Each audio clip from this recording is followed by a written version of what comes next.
Good morning, everyone, and welcome. And thank you for joining us once again. If you joined us yesterday or joined us for the first time, we are doing a presentation today on understanding what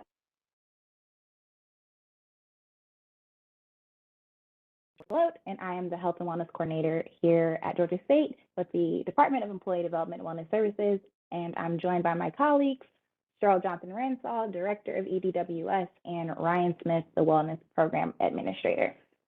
Today's session will be recorded, so you'll be able to watch it back at a later time or share it with a colleague or family or friend. So we hope that you take advantage of that recording. But we are going to get into today's session. So when it comes to blood pressure, there are a few factors that we cannot control. And so we're going to just talk about these factors and, understanding why we can't control them, but as well as the things that we can control. So starting off, we can't help what family we are born into. So our family history and our genetics are one of the factors that are out of our control when it comes to blood pressure. If you have a family history of high blood pressure, it means that you are more likely to have high blood pressure yourself. Or if you have a close family member, so a mother, a father, maybe siblings who have high blood pressure before the age of 60, it means that you are 2 times more likely to have high blood pressure. When it comes to age, the older we get, the likelihood of our blood pressure increasing goes up. So by the age of 40, that top number in your blood pressure reading, so that systolic number, will increase by 7 every decade. If you are a male, you are more likely to have higher blood pressure than a woman of similar age. And if you are African American, you are more likely to have higher blood pressure than other races. So these are some of the factors that we definitely cannot control. And it's good to kind of take a mental note, maybe check off maybe how many of these factors are true to you, and make sure you have a good understanding of your family history. But there are several factors that we can control. So we can control physical activity, how much we're moving and exercising, and we'll talk more about that. We can control our weight, so making sure that we are in a healthy weight range for our height, our age. Diet and nutrition, make sure that we are eating things that are nutritionally dense and beneficial for our bodies as well as our heart. Managing stress, good stress and bad stress, knowing the difference, understanding things that stress you out and how to put things in place to lower your stress. Alcohol consumption and tobacco usage. So these are several factors that we can control, and we're going to get into different things that we can do and practical ways to put these things in place. So starting off with physical activity, let's understand how this benefits our blood pressure and our heart. For starters, it strengthens your heart and blood vessels. So the more active you are, exercising, moving more, this makes your heart stronger. And the reason why is because you're working your heart at a harder pace, but in a positive way. So the more you exercise, the likelihood of you having a lower resting heart rate and lower blood pressure does increase. It helps you to keep a healthy weight. So exercising can help you maintain, lose weight. Even if you're trying to maybe put on weight, strength training, gaining muscle can, again, help balance out that weight. It can help reduce stress levels. I always say exercising helps you produce your happy hormone and make you feel good, as well as it can just reduce feelings of anxiety and depression. Overall, you want to aim to get 150 minutes of moderate activity a week. So that's about 30 minutes a day. If you're working at a vigorous pace, it's about 75 minutes a week. And so it's a little less. And a way to gauge how hard you are working, there are a few ways to do that. One is to do a talk test. So if you are able to talk but not sing while you are exercising or doing some type of activity, it probably means you're working at a moderate pace. If you're able to sing, you're probably working at a less moderate pace. And if you're not able to talk at all, you're probably working at a very vigorous pace. Some other indicators of how hard you are working would be how fast your heart is beating. So if you wear some type of Apple Watch or Fitbit or some type of tracker that tells you your heart rate, that is one way to monitor, as well as how much you are sweating or how hard you are breathing. So these are a few ways to know what pace you are working at. So we're going to talk about some specific things that EDWS offers to help you get more physical activity in. And I do see some questions coming in. We will address questions at the end, so please note that we see them and we will get to them. But when it comes to physical activity, there are a plethora of different events that we put on that you guys have access to, and we love to have you participate in. The first one is our Fun Fitness Fridays. We actually have one today at 12 p.m. And this is a 20-minute workout, usually cardio-based, to work that heart and get the blood pumping. And it's facilitated by me. We do seating, standing, a combination of the two things. But it's a great way to get active in the middle of your workday, but also it's not too long. You're almost meeting that 30-minute requirement for the day. So you do this and maybe go for a 10-minute walk, and you've got your 30 minutes in. So it's a great way to add in some activity. We have stretch breaks, and this is a 15-minute stretch break. Stretching has a lot of benefits for our health and our muscles, especially if you sit at a computer most of your day or looking down at a device. Most of your muscles are probably tightened or crunched up, so stretching, working on your posture, it can lead to more clarity, more energy, better digestion. So there's a lot of benefits with stretching and working on your posture, and we address those things in mini stretch breaks. And we also do some afternoon walks around campus here on the Atlanta campus, but sometimes as well on our PC campuses. And walking is a great low impact workout. So if you're wanting to just get started and you're not sure where to start with walking, going out for some walks, and just try to increase your distance, increase the amount of time you're walking. You can add different things in to make those walks more difficult over time, but it's a great way to get started. And if you're still having a hard time wondering where to start when it comes to physical activity or other healthy habits, we do offer health coaching services. These are one-on-one sessions that are focused on specific goals, and we can work on, again, active lifestyle planning, getting more physically active, how to implement that into your life specifically and into your schedule.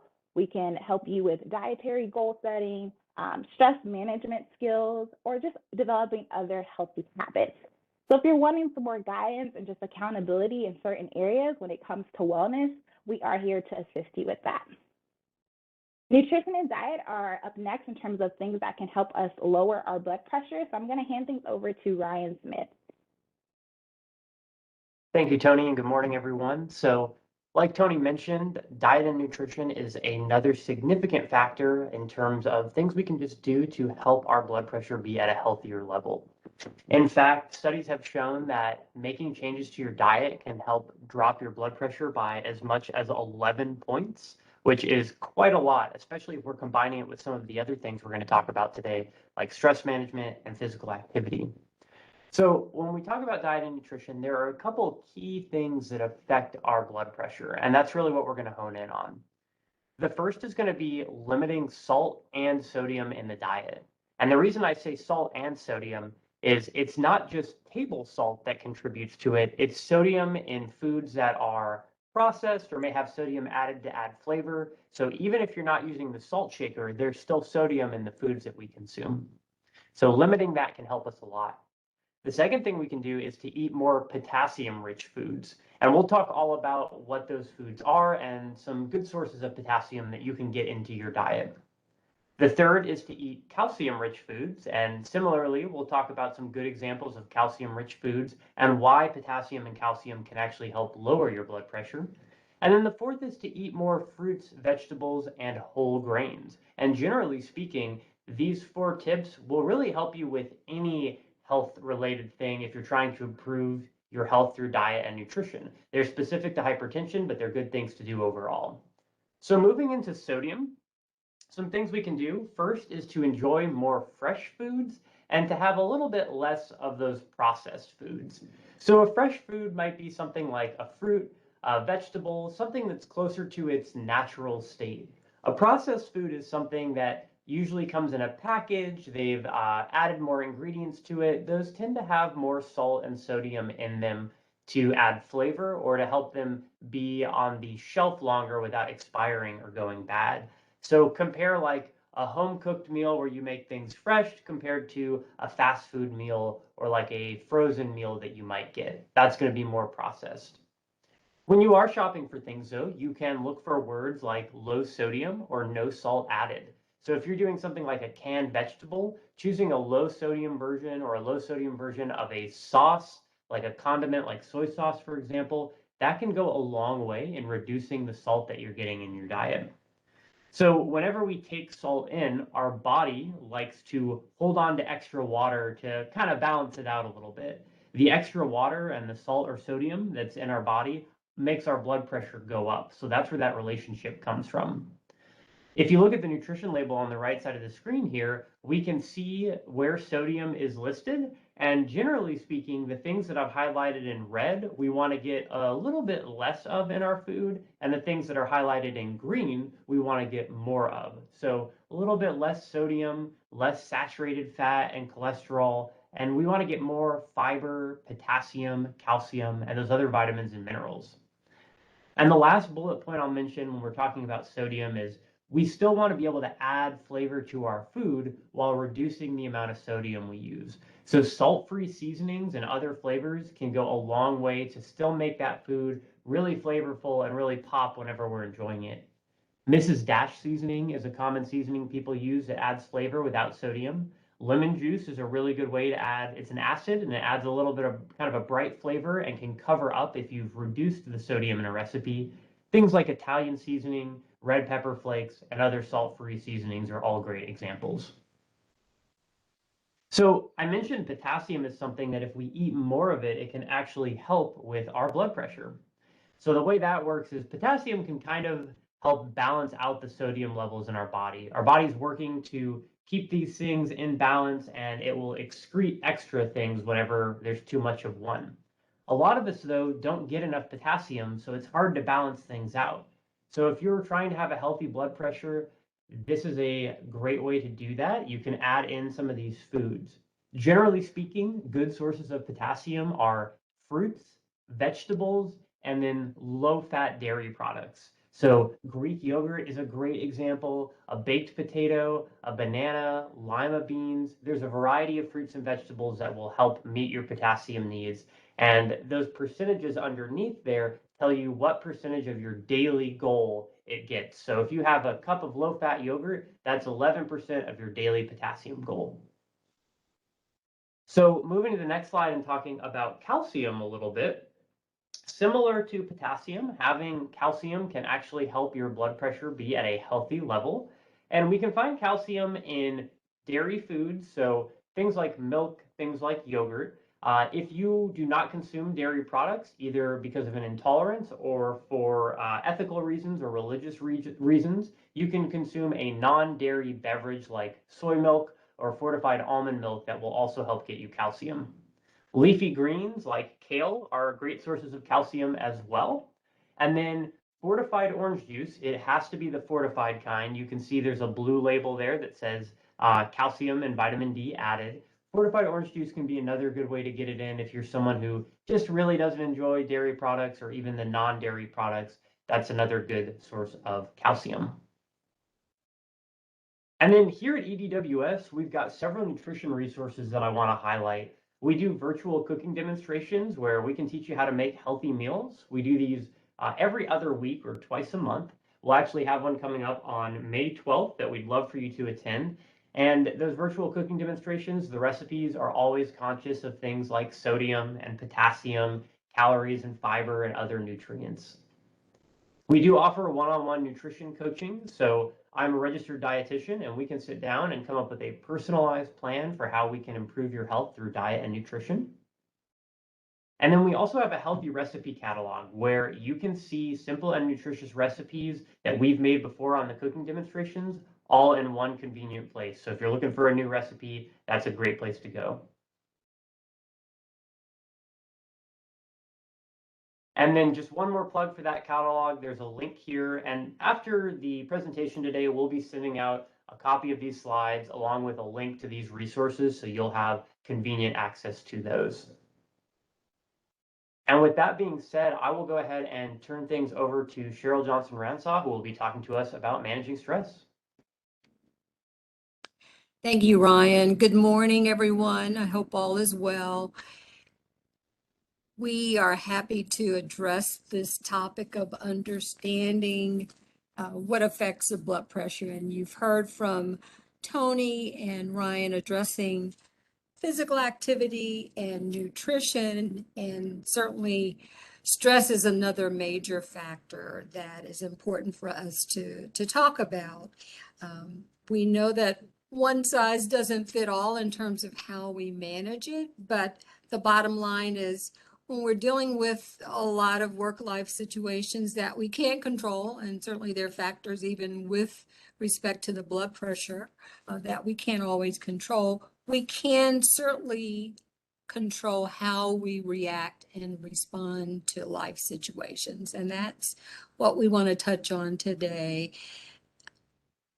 We could probably spend an entire session talking about stress, but the bottom line is one of really identifying some major strategies that are good to keep in mind. And it all really circles around self-care. And again, what we can control on a day-to-day basis. So I want to touch on 5 tips for managing stress, starting with getting proper rest and sleep. And a lot of times when we talk about managing stress and basic self-care tips, we really underestimate or minimize those things that are critical for helping to deal with work-life stressors. And certainly starting with getting proper rest and sleep is top of the list. And it's important to just realize that if we're not getting the proper rest and sleep that we need, that's going to affect the rest of our day and what we're faced with in terms of dealing with stressors. And so if you find that you're not getting proper rest and sleep, then that's the time to really kind of take inventory and really reflect and review, and perhaps even seek consultation from a medical provider, because if that is something that's not effective on a regular basis, then that's going to have a negative impact on how you manage stress. The second tip really circles back to what you've heard today from Tony and Ryan. When we talk about just managing the day-to-day, it's important to try to establish a regular work-life routine. And again, we know that some things we can't control, but just the approach to getting organized, really zooming in on what priorities you need to set, what goals you need to set, but factoring into your day-to-day routine exercise, physical activity, and healthy diet. Those are the 2 major components that we just can't talk enough about in terms of the impact that it has on managing stress. And when we talk about stress, we want to underscore again that a lot of times we just focus on the negative stressors, and for obvious reasons, those may be the problematic ones that may not be that easy to resolve, but we also know that positive stressors or good stressors, things that we feel happy and excited about in terms of life situations, can also have an impact. So it can all add up, and the main thing is to be mindful of what you're facing and how you're approaching your day-to-day, which leads into the 3rd tip: learning to relax and recharge, and trying to start each day practicing gratitude and being mindful in terms of trying to be in the moment, be present, to carve out that time. And that's what's really important as well, to look at how you're approaching day to day, obviously having to deal with many stressors, many responsibilities, but it's also equally important to look at how you are trying to balance that with identifying some time to relax and recharge, and to just step away literally and figuratively from the stressors of the day, because we are looking at the overall health and well-being of everyone. And that touches on a lot of different dimensions, including the physical, mental, and emotional factors. The next step is building support and strengthening personal professional relationships. So we know these have been challenging times, particularly over the past 2 years, faced with the COVID-19 pandemic. And although certainly I think it's fair to say that we're in a transitional phase, feeling hopeful, certainly encouraged by how far we've come in the past 2 years. But it's been a challenge certainly to just stay connected and um, to be involved and have the close ties that are also critical, particularly when you're faced with dealing with a lot of stress. So it's important to just examine and take inventory in terms of your support system. And if it's not been present, then that's something to strive for in terms of building on and trying to maintain. And we've had to get creative and certainly innovative in how we might stay connected with people, even in the workplace in terms of professional relationships. We know that this has been an interesting time of people first going through quarantine and then transitioning back to on-campus work, doing some remote work still or hybrid work, but it's just different for different people in different settings. But the bottom line here is that relationships are key, and particularly when you're going through some tough times, it's just important to have others that you can talk to, relate to, and give you support, particularly when you're dealing with stress. And the final tip for today is one of asking for help if needed. And that really ties into both looking at personal and professional relationships, but also looking at how it might be important to consider professional help in a lot of different ways for what you might be addressing when you've come to a place that perhaps whatever you're doing in terms of attempting to manage the stress of day to day may not be working to your satisfaction. And so on that note, I want to just touch on a couple of resources that are available for everyone to consider in terms of reaching out for support and managing the stress and hopefully stressing less by doing more in the way of seeking out some assistance. So if you're attending today, you're part of Georgia State's community. Certainly, we want to touch on the first resource, which is offered through EDWS, and that's faculty and staff assistance. That's our internal EAP that's coordinated by me. It's available at no cost. And it's really just another opportunity for people to have consultations, short-term counseling. A big part of what we do is just assess and refer people to other resources depending on the situations, but certainly available around the clock to provide crisis management services. A big referral source that we use is KeyPro, our second resource listed. KeyPro is the external EAP vendor that's provided by the University System of Georgia for all University of Georgia institutions. And so this is another great resource that's available around the clock at no cost, offering confidential consultations, short-term counseling, and a big popular area of coverage is work-life resources, and they address some primary areas of concern that can certainly be sources of stress for a lot of people. Those include legal, financial, child care, and elder care. And then last, we just want to mention that through our program in EDWS, we have been offering a monthly snack and share support group. So we talk about support. This is another opportunity that we've created for people to participate virtually. And it's an opportunity to just come together, talk about work-life issues and concerns, but we intend for this to just be a safe virtual space where people can gather and build and maintain those support systems that we've talked about. Certainly for additional information, we encourage everyone to just follow up with us after today. If you have questions, we want to just mention that EDWS offers regular office hours throughout the week. Emergency assistance is available 24 hours, 7 days a week, so that those numbers are available on the screen. And this PowerPoint will be made available for those of you attending.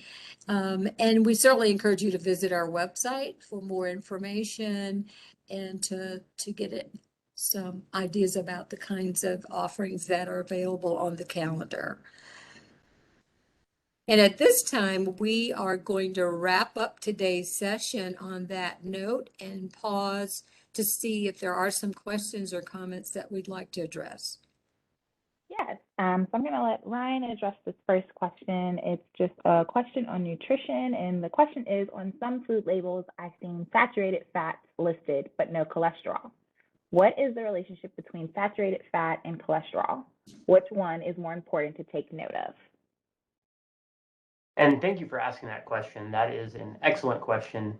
So whenever we're looking at the nutrition labels, and Tony, could you actually jump back to that slide that had the label on it? Whenever we're looking at nutrition labels, there's a lot of info on there that we definitely want to take note of. And it's actually important to look at both saturated fat and cholesterol. Cholesterol used to have a specific recommendation, like a limit associated with it, and they've actually changed that now. So the goal is to keep cholesterol as low as you reasonably can, but there's not a specific target. Some foods, like eggs, for example, great source of protein, good vitamins and minerals in those as well, but they are high in cholesterol. So if there's a food like that that you enjoy, just try to have it in moderation, which means you can have it from time to time, but you may not be something you want to do multiple times every single day or anything like that. Saturated fat, on the other hand, there is a specific limit for it. The goal is to try to keep it under 20 grams per day. And that's because saturated fat is associated with heart disease. So we want to pick foods that are lower in saturated fats overall. And just to clarify, the label may have saturated fat listed. It may not have cholesterol listed. This person mentioned that they didn't see cholesterol on the label sometimes. If something is at 0, there are certain items that they're able to leave off that label. So that might be why you look at a food like an apple or something, and it says that there's no cholesterol or it's not included there. So I like to use this little picture here again. The things in green, we generally want to get more of, and the things in red, we want to do our best to limit. It's not that we can't have any of them, but keeping them a little bit lower tends to help us overall. So great question. Thank you. Awesome. Our next question is, will working out for an hour a day, 3 times a week, give me the same benefits as 30 minutes a day? And yes, so when it comes to reaching that time goal of 150 minutes, you definitely can split it up, and it's still absolutely beneficial. So, if you don't have 30 minutes a day, but you do have that hour on other days of the week, take that hour. If you don't have the 30 minutes and it's more like a 10 minutes or 20 minutes, or, it just varies. The goal is to break it up however is necessary. And you can also break it up throughout your day. I know a lot of times people can feel like they don't have enough time to either prioritize their exercise or do a workout in one sitting. And your workout doesn't have to be done all at once. If you have 10 minutes in the morning, 10 minutes in the afternoon, and 10 minutes in the evening, it'll add up to 30 minutes that day, and that also works really well. So you definitely can, yes, divide that time and the benefits will still be the same. I also just encourage people, just try to get in a little bit every day, regardless of how you divide up the time. If you have, that hour-long workout 3 days a week, on the other days, still try to get in, a nice 10-minute walk or things like that, because the more you move, the more beneficial it will be.